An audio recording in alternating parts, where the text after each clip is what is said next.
Module 9, problem set 4. So here we have a vector represented by angle bracket component notation, and we've been asked to represent this vector by magnitude and direction using bearings. Okay, let's depict our vector. So here we're negative x, we're negative y. So this vector perhaps looks like that. A couple of ways I could draw my right triangle. I will get the same vector, even though the bearings that I'm using to describe it might be different. They're not ambiguous. It still describes just this one vector. I'm going to say I'm dealing with that right triangle right there. And I know that this value is negative 40.9 newtons. This value is negative 78.0 newtons. Okay? So if we can find the value associated with that leg of this right triangle, that is the hypotenuse, we'll have our magnitude.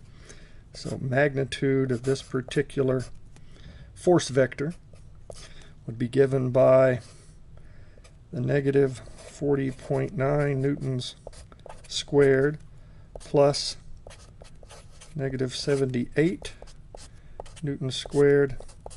Take the square root of that result.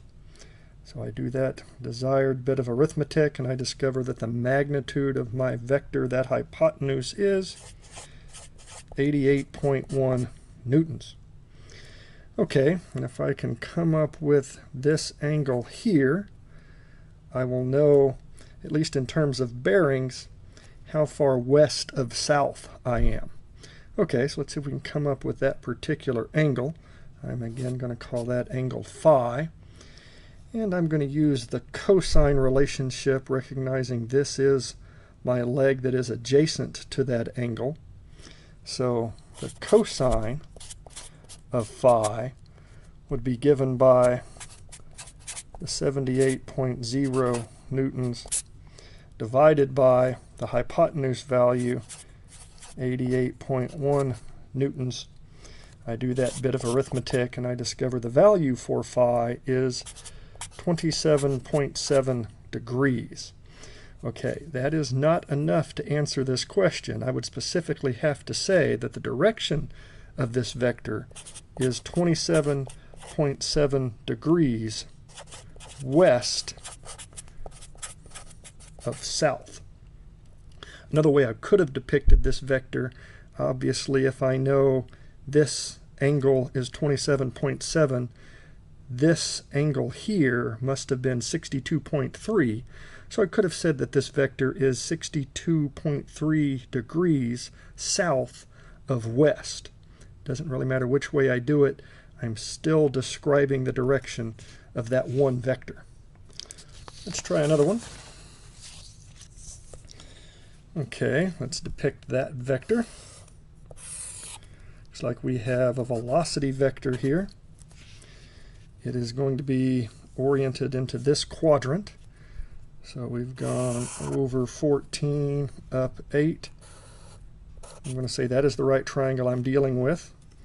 This component, 14.4 meters per second.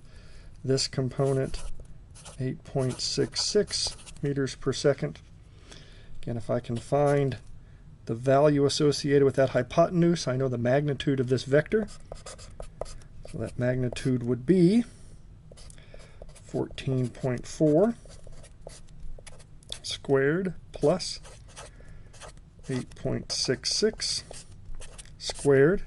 I'll take the square root of that result. Do that bit of arithmetic, apply the Pythagorean theorem.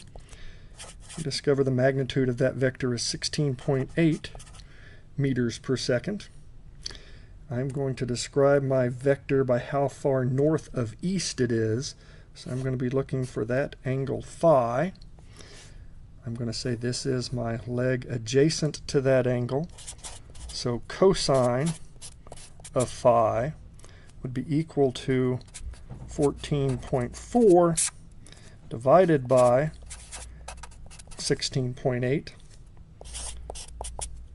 I solve for angle phi, and I discover that angle is 31 degrees, and I would describe the orientation of this vector. I would describe its direction as 31.0 degrees north of east.